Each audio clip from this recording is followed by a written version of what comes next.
Welcome back. Let's cross over to Abuja. Here's Linda Akigbe. Linda. Hello, Ijoma.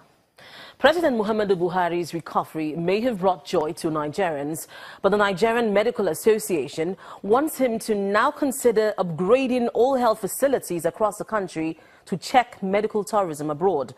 They are asking the president to replicate the kind of medical facilities he used in London in Nigerian hospitals. Members of the association also want government to improve the welfare of health workers in the country. We are happy he is back. What was wrong by the president going outside? It's a fact that our hospitals are not optimally equipped with sophistication. I'm sure the president, after spending 100 days in London, he has first-hand experience of what we have been shouting. Equip, equip. Upgrade our infrastructure, upgrade the hospitals. And that is why we are saying, based on his experience, they say experience is the best teacher. He should come and duplicate what he has seen in London, at least to take care of the masses. Meanwhile, the Buhari administration spent 1.3 trillion naira on capital projects in 2016, making it the highest in the history of the country. That's according to Vice President Professor Yemi Osinbajo, who spoke at the 2017 Nigerian Bar Association's annual General Conference holding in Lagos. In a session with the sub-theme, Conversations with the Vice President, Professor Osinbajo answered questions ranging from the state of a nation's economy to the diversification into agriculture and also the problem of corruption. Over 10,000 legal practitioners have converged in Lagos for the annual General Conference of the Nigerian Bar Association. The conference provides an opportunity for the legal body to interrogate their country's leadership, its policies, and afterwards give suggestions for how things can work better. It's for this reason and more that Vice President Professor Yemi Osinbajo has been invited to the first plenary session of the conference. In the session titled Conversations with the Vice President, Professor Osinbajo talked about some of the initiatives the Buhari administration is putting in place to set a solid foundation for the nation's economic recovery. Our focus on agriculture, our focus on power and infrastructure, such as railway, roads, and all of that, ensuring that we spend more than ever before on capital. For instance, in 2016, we spent about 1.3 trillion on capital, which is the largest ever spent on capital in this country. And we intend to increase the capital spend year on year as part of the economic program of the plan. On the issue of corruption, the Vice President has encouraged more private sector participants in businesses.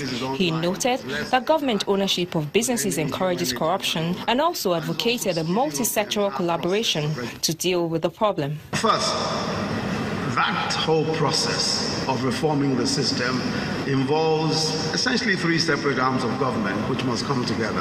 That's the executive, the legislature, and the judiciary in particular.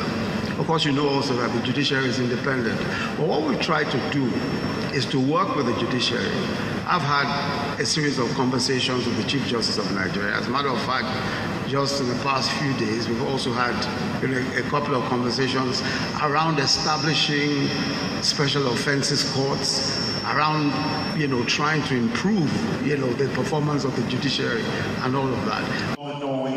On the whole, the VP concluded that the projections going forward look good and the country has a bright future ahead. Shola Sheyeli, Channels Television News. With the go-ahead by the National Economic Council, the police will in a week's time relaunch its community policing initiative. This is according to the Inspector General of Police, Mr. Ibrahim Idris, who believes that this new direction will not only be at the forefront of the Nigerian police strategy, but would also ensure better conduct on the part of the police.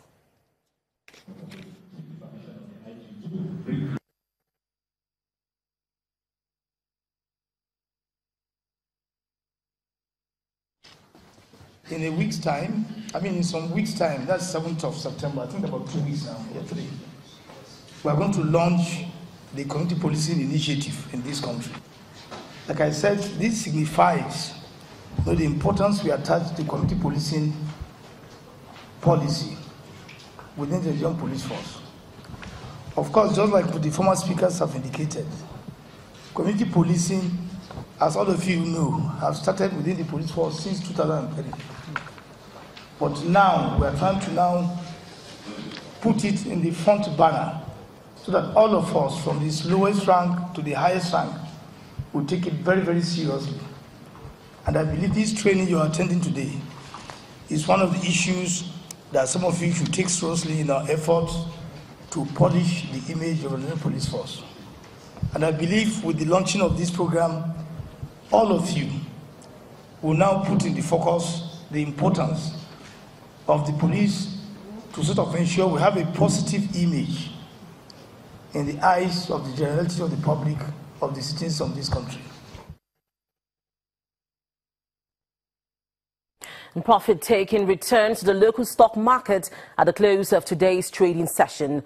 More details on business news. Please stay with us.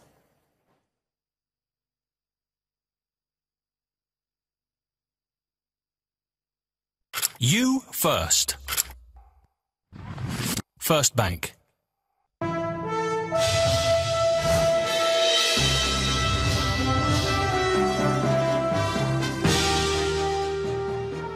Welcome to Business News. The program coordinator of the federal government's National Cash Transfer Scheme, Dr. Pt.3, is advising state governments who are yet to key into the scheme to do so to help improve the lives of people.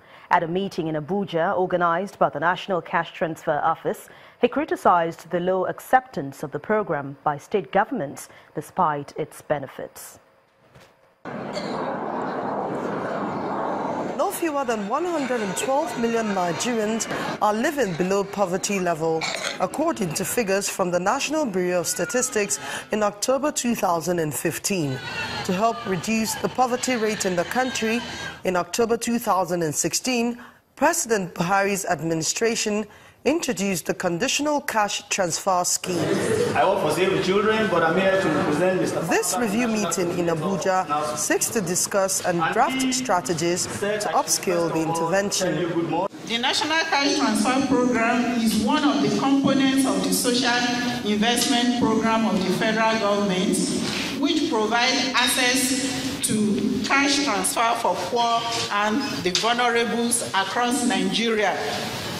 The objectives of the program are to increase and improve households' consumptions, improve human capital development, and delivering regular and reliable transfers in a way that is accessible. The scheme involves the transfer of 5,000 naira monthly to the poorest in the society, as identified by their communities.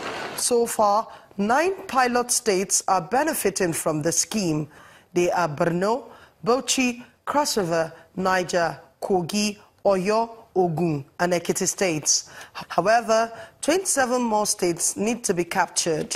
One of the roles that we expected the state to play is to establish a physical office equipped with a staff, and that is all that is expected of a state. The beauty of this process is the way we've developed it is that it's also built capacity of all the stakeholders who are involved. So it's not that you're giving them just a manual to read, but it's something that they can relate to and they have practiced. And having done it in one state, we can offer support to other states to also be able to implement it. Statistics from states that are benefiting from the scheme so far show that 800 million naira has been disbursed to date and benefits communities, and not just in monetary terms, but also the improvement of skills and ultimately their livelihood. Profit-taking returned to the local stock market at the close of trading today, with more sell-offs recorded by high-cap stocks in the industrial, oil and gas and insurance sectors. Bisi Adebayo has more for us.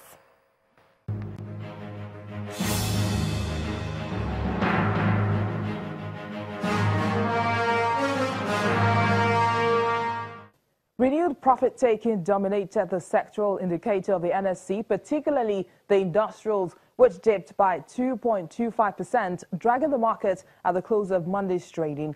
Similarly, the fourth trading week of August started off with a 91 basis point drop in the market's broad index, while total market value fell by 117 billion naira to 12.60 trillion naira.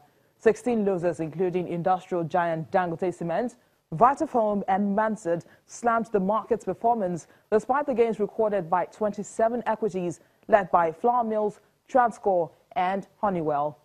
ICO Group, GT Bank and Zenith were the three most traded stocks for the day, while a total of 368.38 billion units of shares changed hands for 6.27 billion naira in 3,729 transactions.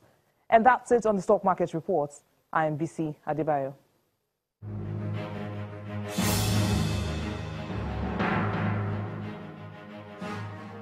Thanks a lot, BC. With clouds of geopolitical uncertainty still hovering around and volatility in stock prices, major world markets ended today slightly mixed. Let's see the numbers.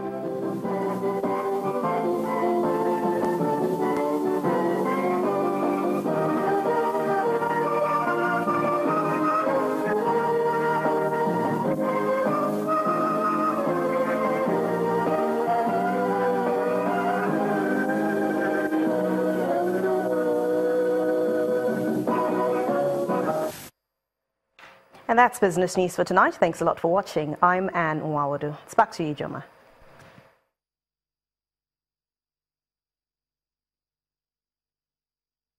You first. First Bank.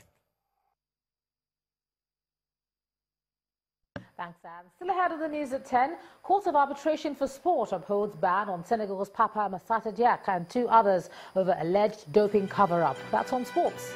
Please stay with us.